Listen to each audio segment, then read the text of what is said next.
Chris Scalzo here with Matt Howell. And on this episode of The First Run, Matt, I think it's safe to say this is the moment you've been waiting. Well, not this particular moment, but this film is what you've been waiting probably, the last 2 years for?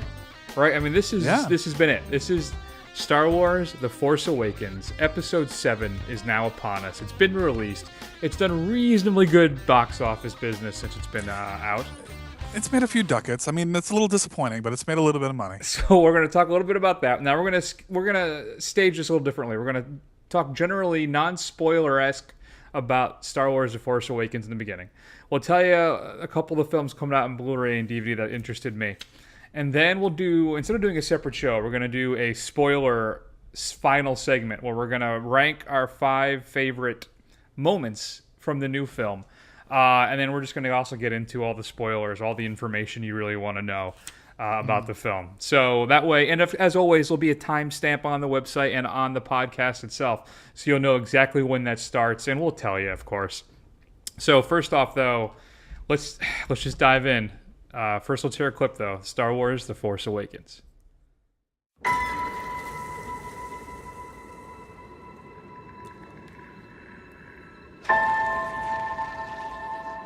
Who are you?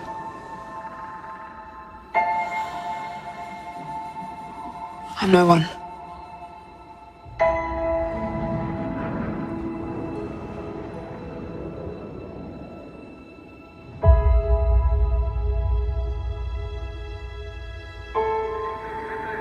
I was raised to do one thing,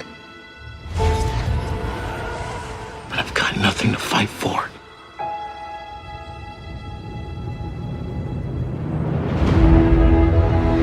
Nothing will stand in our way. I will finish what you started.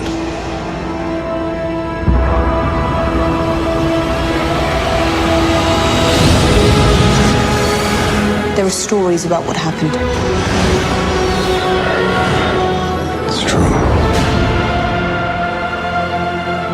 All of it.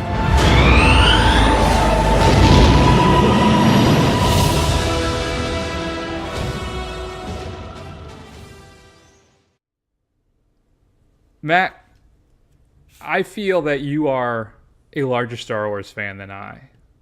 It's probably true. So take it away. All right. Tell us a little bit about the film without telling us anything about the film. And then share us your thoughts. But I have one question, though, I'd like you to answer. Yeah. Did the film live up to your impossible expectations? So go ahead. Okay. Well, I will say this. So basically, anybody who doesn't know what this film is about, I mean, it's without getting too much into the details of the story, I mean, it's essentially, 20, 30 decades after the events of Return of the Jedi. The kind of events of those films and some of the players have fallen into myth and legend.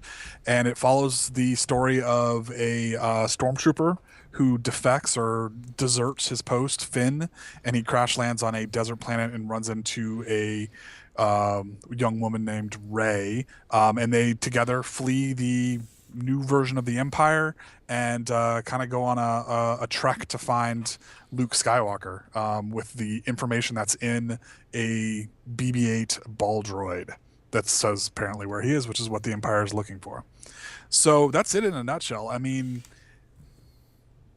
one of the main criticisms of this film, and and I think it's true just by going that it basically hits all the story beats of A New Hope. It's about a young woman. There's plans in a droid that the bad guys are after. There's a giant super weapon. There's a guy dressed in black armor with a red lightsaber running around killing everybody. So I mean, it's basically the same film from a story beat perspective, but at the same time it feels completely different. I think if you'll recall, and I don't know if you will recall, when we were back on the show earlier, I had a lot of reservations about this film because I had been burned so badly by the prequels. But I would say that This movie was just a hell of a lot of fun. It was a hell of a lot of fun. The visual style is completely different. The storytelling and just the kind of entire feel of it is a lot different than any of the Lucas penned stories or films, but that didn't detract from it, surprisingly enough. It was definitely its own thing. You could tell it was in this universe, but it had definitely a much, much different feel, which in my opinion is probably a good thing at this point. So did it wash away the nightmares of the prequels? Were you able to bathe yourself in the waters of The Force Awakens, and then it was all gone? and the cleansing waters of The Force Awakens? Yes, I did. I mean, as far as I'm concerned, the prequels don't exist. Like, I don't watch them. I just pretend that they didn't happen. Even when I'd catch clips, I tried watching some of the lightsaber battles because I seem to remember some of those being pretty cool. Mm-hmm. And just there's just the dialogue just in them. It just even just ruins it. It just, even that final battle between Obi-Wan and Darth Vader, like one of the major things of the entire series, and it is just almost unbearable to watch. And I just cannot stand those films. But this is completely different voice, different actors, still has a lot of the charm, it still has a lot of the humor, but it definitely has like a very different vibe. And you also get that, but you get that little touches of the old trilogy with, Harrison Ford and Carrie Fisher and Chewbacca and all that stuff. It definitely has that. It's its own thing that has homages to the past. I gotta say, I sometimes feel too. I feel bad. I think Hayden Christensen's entire career was derailed because of George Lucas's inability to write believable dialogue or any type of relationship stuff. There's just I don't know if I blame the lack of chemistry between him and Portman entirely on them as actors. Yeah. I think the dialogue they had to deliver in that film, it just ruined his career. He had no chance after that. I mean, even Ewan McGregor, who is a decent actor, I think in most things he's pretty good, is just wooden and just almost unwatchable as Obi-Wan Kenobi in the old films. Yeah. It was funny. I was even reading that and I didn't even realize this, that, I mean, it was a big hit to Portman's career too, and she's not a huge fan of Star Wars in general because of how long it took her to dig herself out of that hole of what she had. So. Yeah, but I mean, this is definitely a return to form. I was gonna say, let's stop living in the past, though. I think it's time I think we can officially put that to bed. Let me tell you, for me, I can't say enough. I can't praise this film enough, Matt. I can't. It's really the first thing I walked out of that screening, and I was like, it's perfect. It's everything I could possibly hope it would be. It's better than I thought it was going to be. The whole issue is, listen, this is not Queen Extravaganza, all right? The Queen cover band, the official one. This is not, like you say, there's the criticism that, well, it's basically a redressed version of A New Hope. What I think it is like you said, it pays homage to that stuff, and it uses that structure, but it builds something so much more interesting and exciting. I think the thing about A New Hope, and I've been watching them again with my lovely partner, we just finished A New Hope again, and I'm going to tell you, it's a great movie for 12-year-olds and 13-year-olds, but me at my now, clocking in at my 28, I just don't think the film, listen, I'm going to say, I think I was going to save this for later, but I want to tell you right now, we'll still save it for later. We're going to rank the films. Mm-hmm. All right. I think, though, that it's not a relaunch. And it's not a remake. It's kind of a combination of both. But in a way, like you said, it's fresh. It feels new, even though it's a similar story that we know before. And it does. It checks off all the points that you want it to do. You have the young kids trying to figure out what's going on and fighting their way through the galaxy. You have the black-robed masked villain. But they're more than just characters now. They're more than just archetypes. They're fully fleshed out people. Not that they maybe weren't they weren't in the original film, but still, they're not tied down by Lucas's just poor writing skills. I think he's a visionary guy. He's a dreamer. Right. He can deliver you the big picture. But I think once you get down into the detail and the mud, I think that's why you need a Steven Spielberg for Raiders of the Lost Ark. Right. I mean, that's why you need a Lawrence Kasdan, who helped write Raiders and co-wrote Empire Strikes Back, right, and Jedi with him. And and I think Kasdan actually, he contributed to writing of The Force Awakens as well. So I'm telling you though, Matt, this thing, it's, and unlike the original series too, one thing I noticed, there were no shots in this like the conclusive lightsaber battle.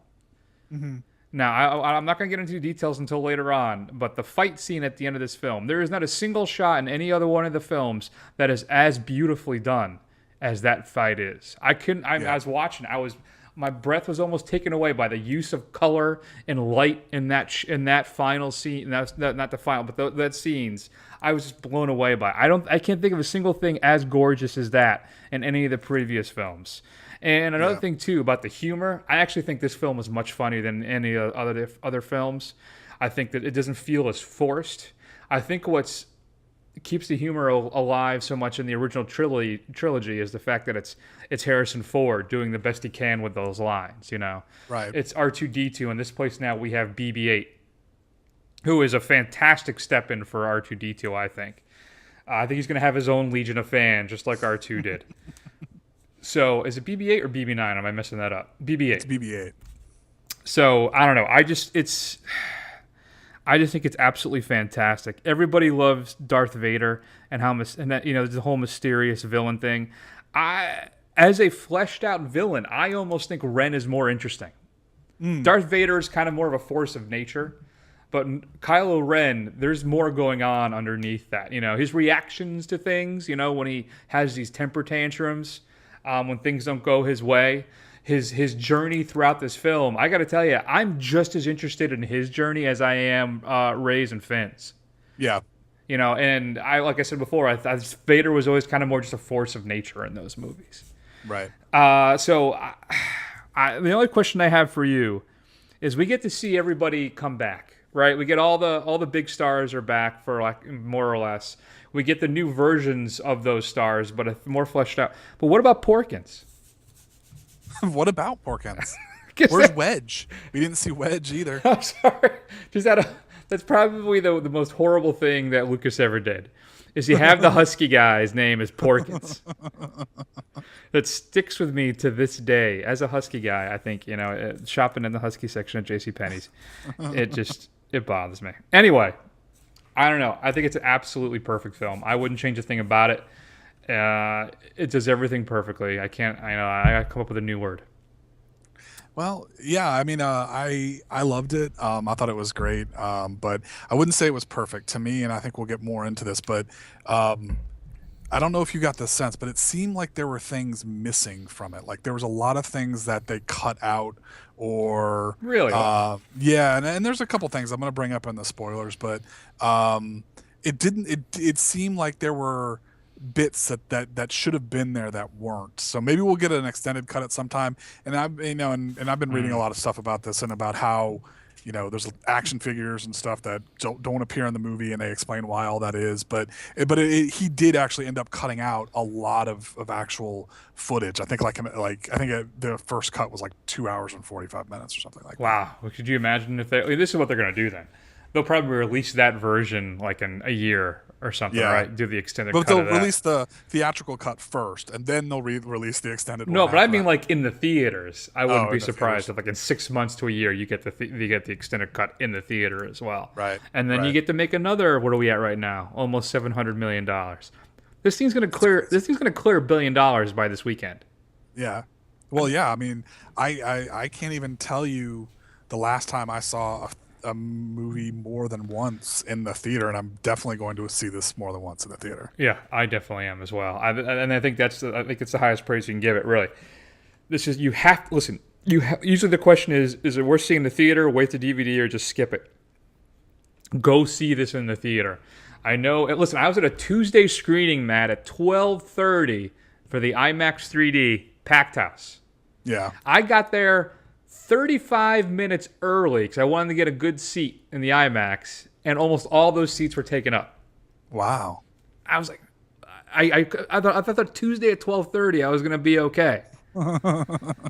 Apparently not. So clearly it's going to be a big success. There's to nobody's surprise, but that's my recommendation. Go see it in the theater. Go tonight. Go tomorrow. See it 3 times. And I know Disney's hawking the hell out of this thing. You should see, if you cruise Reddit, there's like a bunch of posts about all the different things that they're selling, that they're merchandising for the film. It's absolutely crazy. But yeah, I'm telling you, Matt, you have to check it out. I'm sure you feel the same way. I completely agree with you 100%. You have to see this movie. You got to go in the theater, and it's just something you have to experience. But aren't you hamstrung if you haven't seen any of the other films? I don't think this is one of those things where I think if you go see it in cold, you'll still enjoy it, but you're not going to get half as much out of it as you would if you hadn't seen any of the original films. You're probably right, and you're probably not going to get half as much after that if you don't have the kind of relationship and love the old films and have seen them dozens of times, like people like you or I have. Well, that's an interesting question. Are we clouded by nostalgia? Because I don't think I am. Yeah, I mean, I think to an extent, you're just, at least for me, as someone who was such a big fan of the originals, and you wanted it to be good, at least be decent, and just by the fact that it's very good and it kind of hits all of those familiar beats and it kind of brings you back into that world in a good way, I think that probably makes it a bigger impact for me. But it'll be interesting to see somebody like my wife, who's only seen the first three, maybe when she was 10, she can't really remember if she's seen them all, but she thinks she has. When she goes and sees this, how she's going to react to it. Well, and I think she'll like it. I think it's expert filmmaking from top to bottom. It really is. Outside of the Star Wars nostalgia portion of it, this is expert filmmaking. Abrams delivers entirely on this, better than his Star Trek relaunch. I think I really do, and I've always kind of felt I was more of a Star Trek guy, but. All right. If you had a chance to see The Force Awakens, and I'm assuming you all have at this point, shoot us an email at feedback@thefirstrun.com. Matt, a couple things coming up on Blu-ray and DVD this upcoming Tuesday. We're looking at basically a few things. Bone Tomahawk, the Kurt Russell horror western, is being released. It was available streaming previously on not Netflix, but on iTunes, digital early release. But Russell basically plays a sheriff who has to lead an unlikely team of gunslingers to rescue a bunch of settlers from some cannibals. I got to tell you, it sounds interesting to me. So I may have to be checking this out. After that, the failed attempt to relaunch Hitman again as a cinematic property. Hitman Agent 47 is being released on Blu-ray, includes some deleted scenes and some behind-the-scenes featurettes. The Perfect Guy follows a woman played by Sana Lathan who meets an IT expert who seems to be the perfect guy, but of course everything goes horribly, horribly wrong. A Walk in the Woods, the latest film featuring Robert Redford and Nick Nolte, where Redford plays travel writer Bill Bryson, takes a long-lost old friend for a hike along the Appalachian Trail. Sounds like another a great, entertaining kind of old people movie, but from what I hear, it's actually not that good at all. And then Heist. Jeffrey Dean Morgan and Dave Bautista try to rip off feared gangster Pope, rip off his casino. And then everything that goes horribly wrong from there. But it's got De Niro, Jeffrey Dean Morgan, who I'm quickly becoming a fan of, and I can't wait to see what he does with, is it Negan? Negan, yeah. Negan. From what I understand, he's supposed to be a big fan of the profanity. So I don't know how they're going to pull that off on AMC. I love it, AMC. That they won't use an F word. They'll stay away from the four-letter words for the most part. But they'll show the most disturbingly violent content you'll ever see. But we can't have one single F word. It's the American way. Anyway, that Blu-ray comes with a commentary featuring the director Scott Mann, Jeffrey Dean Morgan, as well as the writer Max Adams, and some deleted and extended scenes. Matt, your streaming pick of the week, I'm going to go with Bad Santa for the holidays on Netflix. Oh, nice. So if you haven't seen Bad Santa, you can check that out. And, of course, Netflix is having their annual Yule log, though I think you can still go to YouTube and watch the Nick Offerman Yule log, which I think is much more entertaining. If you haven't seen that, go ahead and Google it. You will be entertained for the entire 45 minutes as you watch Offerman simply just sit there by a fire and drink whiskey. Your straight to DVD pick of the week, I'm going to go with an F-load. I'm sanitizing it. An F-load of Scotch Tape. A musical neo-noir drama where a Patsy, Benji, is set up to take the fall for the kidnapping that leads to murder. When the money he is paid is stolen, he embarks on a rampage of revenge, fighting his way through father figures, hookers with no hearts, the worst kind, marauding men, and the hopelessly lost. All singing, all fighting, A F-load of Scotch tape, or as is known simply as flossed, is a throwback to the dark and raw crime films of yesteryear. Yes, those classic crime film musicals of yesteryear. That's right, about Scotch tape. That's right. All right, so that's what's coming up on Blu-ray and DVD, Matt. Really nothing that interesting this week, except maybe the Bone Tomahawk. I was kind of interested in checking that one out. I had not heard of that. I'm going to have to go check that out. Yeah. So let's do it, Matt. Star Wars spoiler talk. All right, kids. If you haven't seen the film, you're going to want to pause this, go watch the movie, and then come back and listen to the rest of the show. And we're going to wrap up this segment by telling you what our 5 favorite moments from the new film are as well. We're going to rank each film, though we could probably... No, screw it. I'm going to make you include the prequels. Fine. I can do that. So you had I've seen them. So if you had a few things you wanted to talk about, Matt, lay it on me. What's up? All right. Okay, Reeves, it's going to be some spoilers. So earplugs, earmuffs. All right. So, as we said, there was as I talked about, there's a lot of criticism around the plot. It's too much of a rehash. Some joyless people are grumbling about. And then one of the things that is, they're like, he took out a lot of footage from from the movie. And one of the things that, did you notice that, like, why Poe just kind of disappears and like the first, like, he helps Finn escape and then they crash the TIE fighter and then he's just gone for the rest of the movie? Well, yeah, he was thrown clear and then had to find his way back somehow to something, somewhere, some way. Well, yes, that's his kind of, wave his hand explanation at the end of the movie. But actually, he was supposed to be dead. He died in that, and J.J. Abrams called Oscar Isaac back and said, "You know what? I got a spot for you in the rest of the films. Come on back. We'll put you in for the rest of it." And that's what happened. So there's lots of stuff like that. Captain Phasma, it's supposed to be kind of this badass character everybody was super excited about. She doesn't really do anything. No. She's kind of a Boba Fett again. I was thinking that actually about it. I'm thinking, they must have something big planned for the next one. That's what it is. Right. But maybe they just excised whatever it was she was involved in, like you're saying? Maybe. I guess so. Maybe. So let me ask you this, Chris. One of the big things another big criticism of the film is Rey. I loved Rey. Criticism.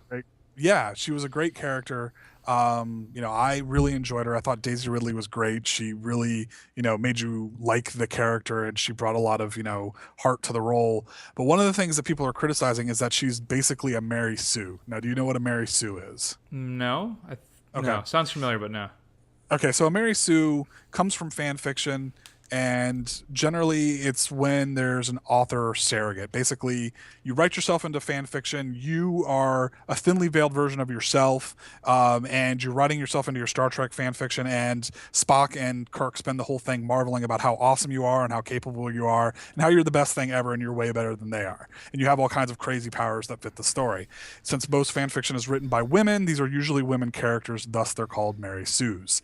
So the criticism is that Rey, with very little training, is able to resist Kylo Ren, is able to use like force pulls, like grab lightsabers and call them to her, when even Luke, who is supposed to be like the chosen one, couldn't do that until like 2 movies in, and that she can even use the Jedi mind trick on, Daniel Craig, the Stormtrooper, and get him to let her go.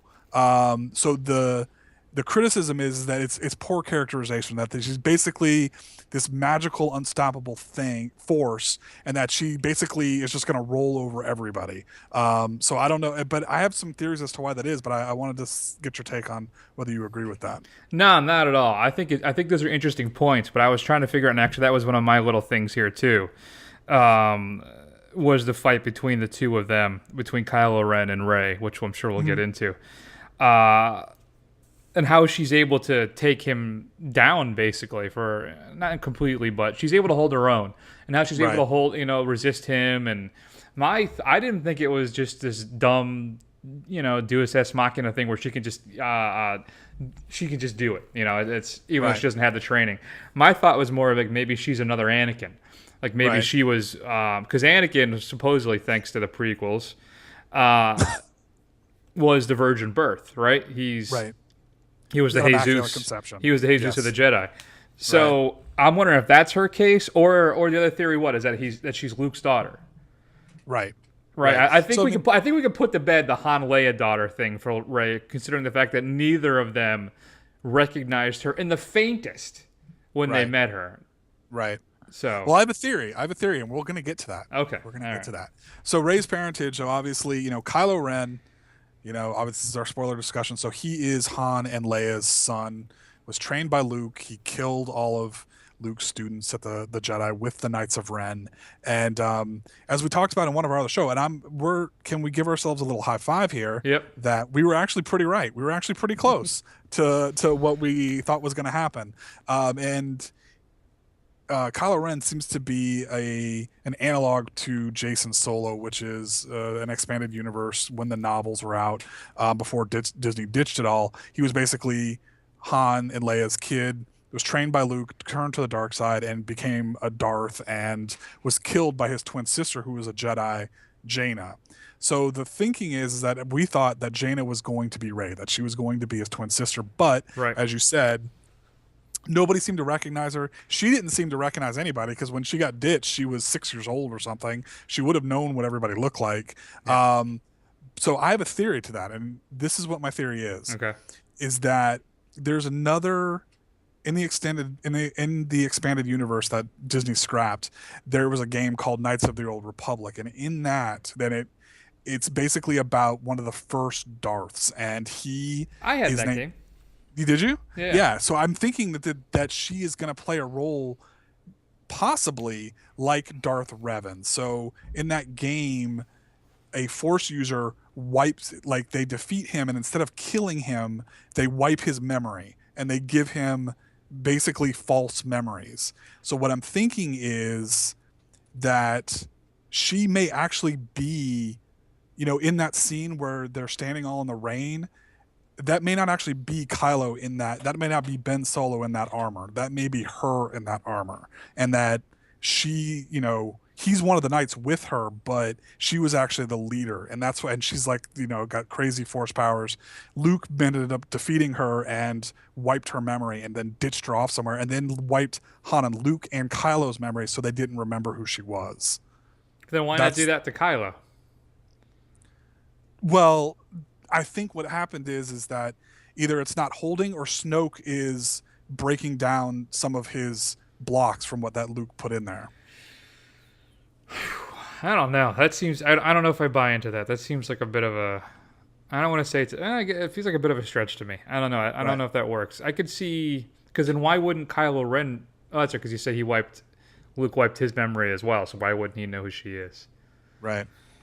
And my only reason for thinking that is, granted, it probably could be, that she's going to be Luke's daughter, but I don't know, just from the kind of epic scope that these things have, it's a lot more dramatic if it's a brother versus sister fight than it is like a cousin versus cousin fight, it was with a father and son. So I think they're going to kind of go for the big swing, but the way they did it, just so they could keep her dramatically not knowing who she is, I think that's one way it could work out. Or it could be that, Han and Leia knew exactly who she was, but they, for whatever reason, were keeping it secret.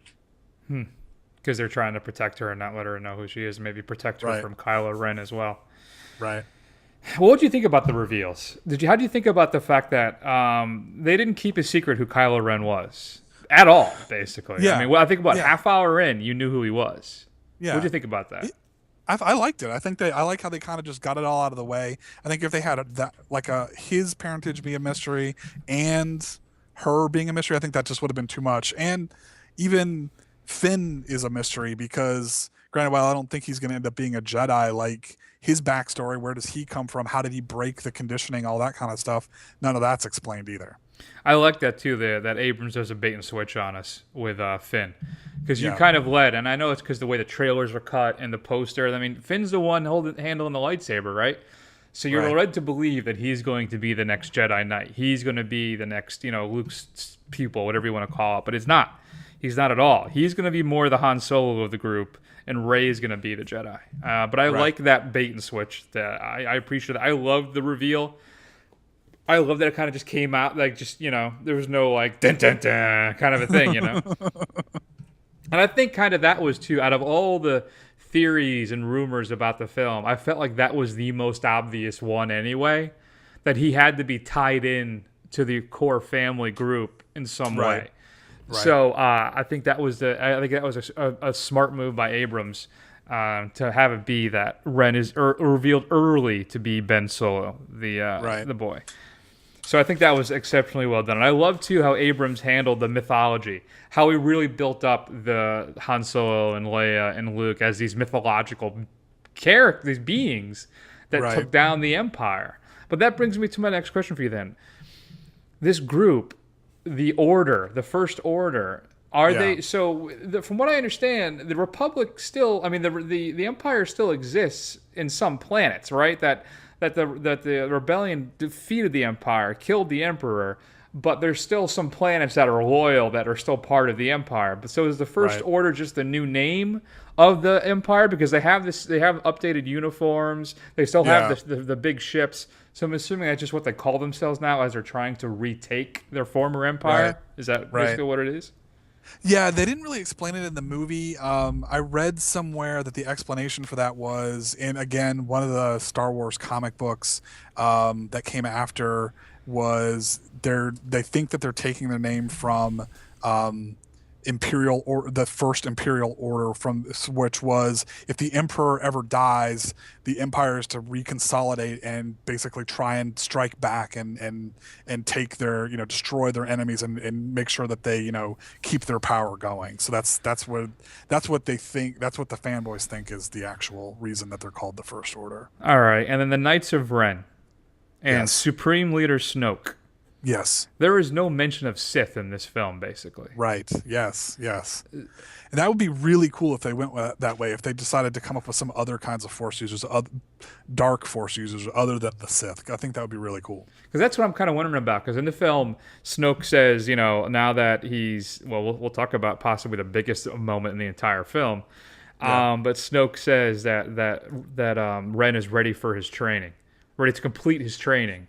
Yes. So now I was wondering, is he going to become a Darth at that point? Is he going to be Darth Plagueis? Is that how you say it? Plagueis? Darth Plagueis. Plagueis? Or is that who Snoke is? Or like you said, are they not even Sith? Yeah. I mean, that's who I think Snoke is going to end up being, because Plagueis is the one who actually was the master to the Emperor, and that's who the Emperor learned from, and so that's what I think it's going to end up being. But the Sith, the whole rule of two thing, that there can only be two of them at a time, I think it's kind of cool, and I kind of hope they go this way, that this new guy Snoke is like, screw that, let's have a whole army, and like he starts putting that together, and just Kylo is like his lieutenant or general or something like that, or the one that he thinks is going to be the most powerful. I always felt that was counterproductive, only having two at a time. Only having two, yeah. You're really not going to... No. You need a few people. Yeah. I mean, it's all about hiring the right people. Middle management is important. All right. I think that's fair. So... that was my big question, is, are they the Sith? Did you see Patton Oswalt's little Facebook kerfuffle? No. So Patton Oswalt was on Facebook, and he posted on his page that because what he hopes is that the next film is going to be a Chewie-style point-blank thing where he just goes nuts on a revenge-filled rampage, killing everybody he meets until he tracks down Ren and kills him. Oops. But then he felt bad because he thought he was sending like a private message, but he posted it to the world, so he felt bad for the spoiler issue. Yeah. But I gotta admit, I would love to watch a Chewie revenge film. I really, really would like to check that out. That would be pretty sweet. So let's let's talk about it. Let's talk about the biggest moment in the film. Yeah. It mirrors Return of the Jedi. So remember now, Luke is fighting Darth Vader, and the Emperor wants him to kill Vader, which will complete his turn to the dark side, and forever Luke will be lost. Well, Kylo Ren is fighting in between himself, because he's actually fighting to tamp down the light side inside of him. Mm-hmm. And I guess it figures out the only way really to do that is to kill his father, Han Solo. Yep. Now Abrams, he telegraphs this a mile away by Han starting to walk on the bridge, and then we have Finn and Rey up so far away that they obviously can't do anything, but they're still there to view it. They got balcony seats for the whole thing, so you know what's going to happen. But what happened? I want you to describe that moment for me, for you, what it was like for you to watch Han Solo killed by his son. Yeah, it was brutal, and it was it was the like emotional core of the movie when that shot. I mean, everything about the entire sequence is just incredible. Where they show him standing, in silhouette, like on the walkway, and he walks out and he takes his helmet off and he's got the red light from underneath him, and he's talking to his father, and will you help me? I need one more thing to do. There's one thing I have to do in order to, kind of, make myself complete and get me where I need to be. And, of course, obviously Han thinks that means, fighting off the light side, and he acknowledges the struggle. And he goes, and when he's talking, the whole, like, everything around him is just getting darker and darker and darker, and the light from the from the pit below them is just getting redder on his face and stuff. Like, just the way they did it was just absolutely, it was unbelievable the way they did it. I mean, and the scene that you talked about later, that was as good as that was the scene that took my breath away when they were sitting there doing that. And then when it actually happened, I was kind of like, oh man, I'm like, Harrison got his way. But it was incredible watching it. That bothers me probably the most out of everything. I've done my best to avoid the internet for the last week and a half, 2 weeks, or at least especially since the film came out, since I didn't get to see it till 4 days later. But when I read that, was it a year ago, 2 years ago? And they said Han Solo said he'd only come back if they killed him off. Or Harrison Ford said he'd only come back if they killed him off in the first film. Yeah. And I wish I never, because I was kind of just waiting for it throughout the entire film too. So, but yeah, it's a brilliant scene. It like I said, it's obvious. Abrams, it's so obvious what's going to happen. It's ham-fisted in a way too, just like you say, the way he manipulates color. Yeah. But damn it, it's so well done. You don't care. It's so well done. You don't care. Well, Star Wars is not about subtlety. It's about, I mean, it's it's just the kind of hero's journey of myth. I mean, that's kind of what it's just a great cycle over and over and over again. It's the same stuff. So I'm not looking for subtlety. I'm just looking for it to be done well. And I have to say, and here's a testament to how well Abrams did it, Matt. Let me tell you, I knew it was coming, and I still went, I did. I reacted to it, even though I knew it was coming. Because to actually just see it, I think is what it was that just finally pushed me over the edge. Yeah. I don't know. So let me just say, Adam Driver's Kylo Ren, I think, next to Rey, who I thought was it Daisy Fisher? No, Daisy Ridley.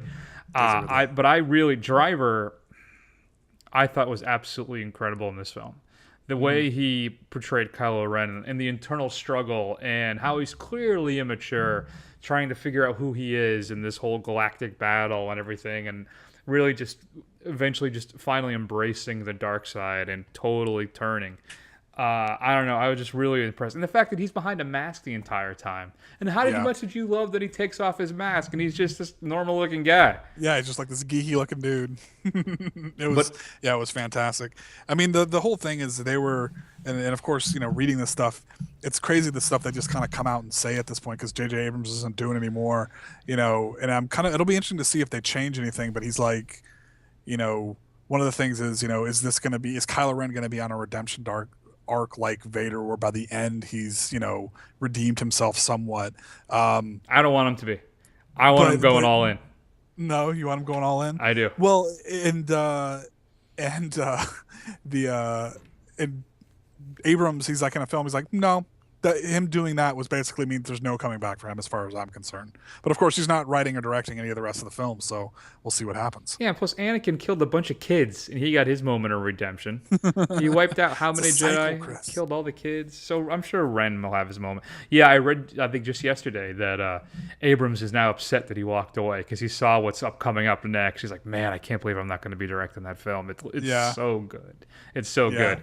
And I love Rian Johnson, too. If you've listened to the show with any regularity, you know of my affection for Rian Johnson and his work. So I really think the film's in good hands. I got to admit, I really wish I think Abrams would stick with it through all three films. Yeah. But I guess we got to focus more on whatever he's doing next. What's the movie he did with the... my whole joke's... All right, you know what? The joke's over because I couldn't think of the damn punchline, so let's move on. Damn it. I'm sorry. Anyway. Yeah, well, that's basically what I got. Although I Okay. completely agree with you that that lightsaber battle at the end was the one of the best scenes I've ever seen filmed. I mean, that whole kind of harkens back to the samurai fighting in the darkened woods in the snow with the steam coming off the lightsabers. It was just absolutely amazing. It was awesome. It was. It was absolutely beautiful. So let's do it, Matt. Let's figure out what our 5 favorite moments were from The Force Awakens. My honorable mention, of course, is Daniel Craig, James Bond, Stormtrooper. Didn't make my 5, but it was right there. I Yeah, absolutely loved that that was that good. was Daniel Craig. That was good. That was good. If you're not familiar, kids, that's when Rey really kind of first figures out that she has the Force, where she uses the Force suggestion to get Daniel, the Stormtrooper, to release her from her shackles or whatever it is, and leave, and lock out the door, and of course, drop his weapon. But it's a great little scene, and knowing that it's Daniel Craig made it that much better. All right, so I'll go first, so you get the ultimate number 1. I think that's only Okay. fair. My number 5 moment, I have to say, was the beginning. Yeah. It was the Lucasfilm icon, right, coming up, Okay. and then the Star Wars, and then the crawl coming up. I swear, Yeah. I almost shed a tear when that music hit and the crawl starts going. I was like, "This is really happening. I can't believe this is really happening." So it was just that moment. I swear to God, I was transformed. It was 30 years ago, Matt. It really was. Yeah. Just from the beginning of that film, as soon as it started. So I had to put it as my number 5. Go ahead. Yep. I mean, yeah. When you see a long time ago in a galaxy far, far away, you get a little choked up. You do. Yeah. It looks the same, but can't help it. All right. So my number 5 scene in the movie is in the very beginning where he's. I don't know who Max von Sydow's character is supposed to be. I mean, I know there's a lot of speculation about who, because he's obviously got to be somebody. My friend who saw it, he thinks he's from the Star Wars Rebels TV show that's on Disney, which I guess is canon officially, but I have no idea. But the part where somebody takes Poe takes a shot at Ren, and he stops the blaster bolt in midair, and it just kind of like brought it home that this guy is like crazy powerful with the Force. That's stuff that even the Emperor Luke couldn't do, or Vader. It was really kind of like, okay, this is like what the new reality is for this place. So it was pretty crazy. Yeah, there's something, and we'll talk about this as the list goes on. But that's one of the things I don't quite understand about Ren is he's learning everything. He's still training with the kid, but he has abilities that some of the other Jedi or the Sith or whatever you want to call them don't have. Right. Right. The same issue you have with people with Rey not having the training. How is she able to do the things he does? Well, if he's still in the middle of his training, how is he able to do things that the other ones anyway? Well, I want to talk a little bit about that as we go. For me, my number 4 then was the reunion when Han walks up and sees Leia for the first time. And it's such a nice little moment. It was. I'm trying not to be all sentimental, but I got to tell you, Matt, almost my entire list is sentimental moments. And just the two of them. And then Leia says, if you see our son, bring him home. But when you know what's going to happen. You know what's going to happen. Well, I'm right there with you. I mean, this film was a series of moments. That was some of the best stuff. I think my number 4 is we saw it in the trailer, but when Han Solo first shows up, he picks up the Millennium Falcon and he's walking through and kind of comes back into the fold. The first kind of character from the original trilogy that you see. Lovely. Yeah, that was like my number 4. I was trying to figure out which one of my favorite moments involving Han there were going to be, and it was actually that one and Leia were right up there. So, that was a great moment as well.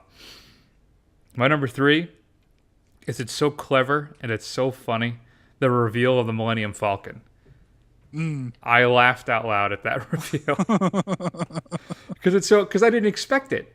He says, I did not expect it, but then the way they describe it as like a hunk of junk or whatever it was, and then they turn around and there it is. I'm like, of course, that's what that was going to be. And that's another thing too. You talk about Rey. How is she able to pilot that thing that well? Right, exactly. She's had her mind wiped. I'm calling it now. All right. If I could put a bet in Vegas, I would do it. So that's another great thing too about the film is a lot of I love when directors or whoever cuts the trailers, they do this. Almost all the footage is from like the first 20 minutes of the movie. Right. In the trailers, almost all of it is like the first half hour. So that way you're not getting revealed of the ending of the film like some crappy trailers do, or reveal that John Connor's the Terminator this time. Idiots. Or that Doomsday is the bad guy in the film. I've heard rumors now that he's not the ultimate villain in that film. Oh, okay. So maybe that'll be the saving grace, which means then the only other person it could probably be is Brainiac. And there, I've spoiled that for you. So let's move on. Go ahead. Your number 3. My number 3 is my favorite part of Star Wars. My favorite part of Star Wars, even more than the lightsaber battles, was the space battles, and that kind of that new battle over the Star Killer base, where just the speed of it, just how great everything looks, that kind of new trench run, and it's so fast and it's so tight, and it shows you what they can do with the new technology. It was obviously, it blew me away, because that is, without a doubt, those are my favorite parts of those films, is the space battles. When I was growing up, anyway. Yeah. How'd you feel about the ultimate weapon basically being another Death Star? Were you okay with that? I mean, I was fine with it. I mean, the problem is the first Death Star, a giant space station that has a laser that can blow up a planet. I mean, not to be vulgar, but you kind of shot your load like off the first movie. I mean, you're really not going to get much bigger than that. Right. So unless they just kind of scrap super weapons altogether from here on out, and just have like an army of dark side users with lightsabers, they're just going to keep escalating. Now it's going to be like, oh, now we have the super Star Killer. It's like 3 times the size as the old one. I just don't know where else I can go with it. Yeah, no, I think that's good. I think one of the key things too, the success of this film, is the return to practical effects. Unlike the prequels, which were heavily digital, Abrams committed to doing as much practical effects as he possibly could, and it shows. The world there, this galaxy really feels lived in. It feels authentic, and I think that's a brilliant. It's the only decision he could make. It was a smart move. And even the VFX that's there, it's almost seamless. You can barely tell. Exactly. And the reason why, for me, the only reason I could tell is because I know that stuff isn't physically possible. Well, you're smart like that, Chris, not like everybody else. That's right. So my number 2, it's the death of Han Solo. It's my number 2 too. It gets you right in the feels. It really does. It does. It's unavoidable. It's a freight train coming at you, that entire scene. But I think character arc wise, specifically too for Kylo Ren, it has to happen. And it just breaks your heart to see it finally happen though. And when he falls off the bridge into the whatever that is, into the core, into the pit, or into the bottom of that cavern, whatever, you're like, I felt in a weird. This is going to sound weird, but a piece of my childhood was reborn because the film was so good, but it also died in that exact moment. Han Solo is no more. I know, and not only that, but all the happy ending from Return of the Jedi, it's basically been shit on.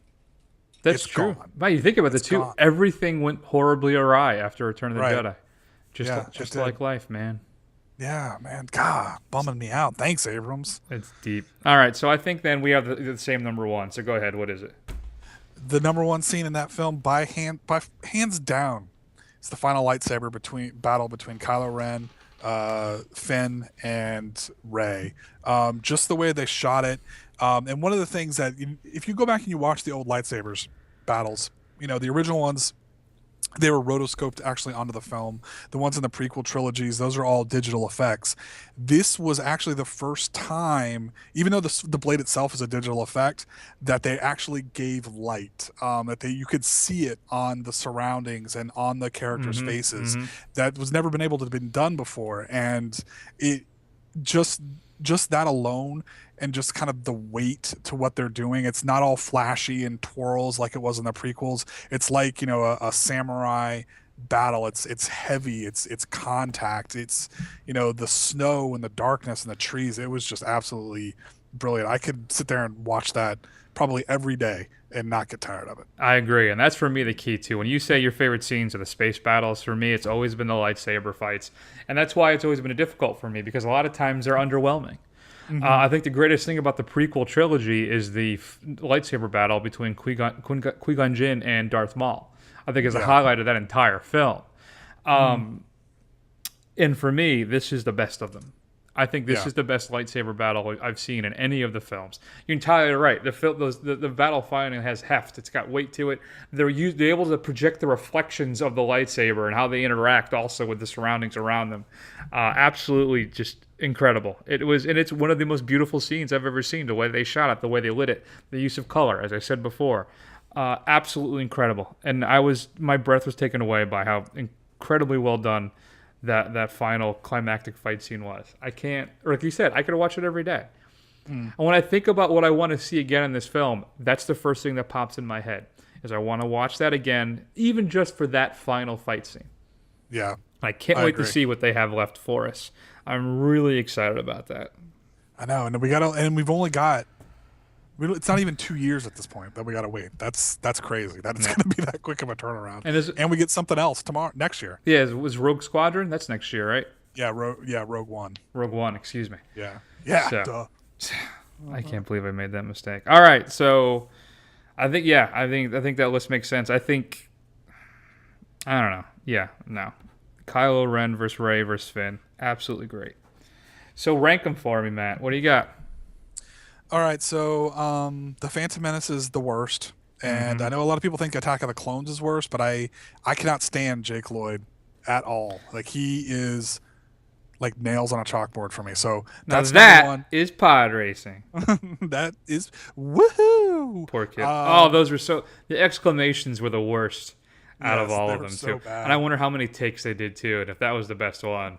Again, I'm gonna blame Lucas. I'm not gonna lay it on poor little Jake Lloyd. Yeah. Number 2 has to be Attack of the Clones. That brings us our famous soliloquy about how much Anakin Skywalker hates sand and how it gets all over everything, which is just choice terrible cinema. Attack of the Clone or Revenge of the Sith, it has its moments. It has some things that are pretty good in it, but yeah, it's not great. I would say, but it does have its moments. That really, if they had stretched Revenge of the Sith into 3 films, whereas Anakin was already an adult, and it didn't go from, oh my God, I've killed Mace Windu, to like literally in the next scene he's murdering 5-year-old children. It doesn't work at all. Well, listen, when you've killed one of the only black people in the entire galaxy, you basically committed genocide. So, it's him and Lando. at that point, why not just take out the kids? There you go. I guess that was a step too far. Exactly. Killing Mace Windu. Then I would say Return of the Jedi. I would say then A New Hope. I would say The Force Awakens. I still think Empire Strikes Back is my favorite. So you put Force Awakens at 2.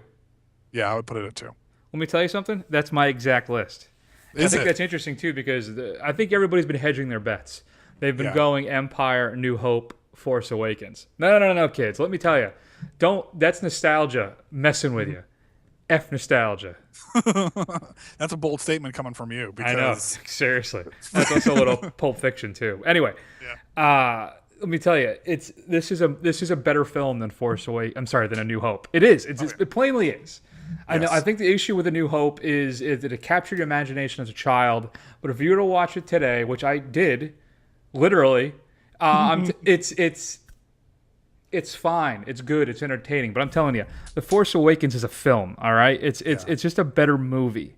It really is. Not just because of the effects, maybe partially because of the writing and some of the acting. But I'm telling you, I agree. It's Empire, Force Awakens, New Hope, Jedi for me easily. Yeah. I have no question about it. Don't be afraid. Don't be afraid out there, listener. Go for it. Yeah. Trust your feelings. It's the right thing to do. Search your feelings. You know it to be true. That's right. Exactly. We're just going to talk like Yoda and Obi-Wan Kenobi for the rest of the show. So we didn't talk about one last thing too. So how the film ends. So Rey gets the lightsaber. They have the final piece of the map. They track down Luke. He's at the edge of a cliff, contemplating doing whatever Luke does at this point after he left. Did you see it at all? I thought I saw recognition in Luke's eyes when he saw Rey. That could be part of that would support your theory. Yeah, that he was not happy to see her, and I don't think he was happy to see her with that lightsaber. And I think, it was more not, hey, here's my daughter, long lost daughter. I still love you. More like, here's my niece, and you're bad news. I'm a little upset that you're here right now. I can't. But yeah. the only complaint I had with it, I thought it went a little too long. It was a little bit cheesy, with just the whole kind of her standing there silently holding the thing out, and as it like helicopter rotoscoped around her or whatever for 5 minutes. I thought that was a little cheesy, but Yeah, we could have cut that by about 30, 45 seconds. I agree with you entirely. Yeah, that did run a little long for me. Yeah, but I'll cut him some slack. Yeah, if that's the misstep, for me, that's the lone misstep in the film. Good for you. All right. Whew, that was exciting. I can't wait to see it again. That was an hour show. I did not expect that. When we started the spoiler talk, I think we were like 28 minutes in. I'm like, we're going to be done there's going to be like a 35-minute show. But no. So next week, big news, Matt, Christmas Day, 70mm Quentin Tarantino, Hateful Eight. I'm jealous. I am super excited. So we'll be filling you guys in all on that week. We'll probably start our childhood destruction next week as well with our first film. We decided to go with Masters of the Universe. So, which you know what, I didn't think was terribly good when I saw it. So I think we'll be okay. Yeah, I think with so that. too. So we'll see how that goes. In the meantime, check us out on Facebook and Twitter, on Instagram as well. Just do a search for The First Run. There's also thefirstrun.com as always. And I'm going to take an extended break. Everybody have a good holiday, and we'll see you all in a week. All right. Merry Christmas, y'all. Happy holidays, Matt. We're PC. Christmas. Not everybody. Yeah, but Christmas is in 2 days, so Christmas. See you all in a week.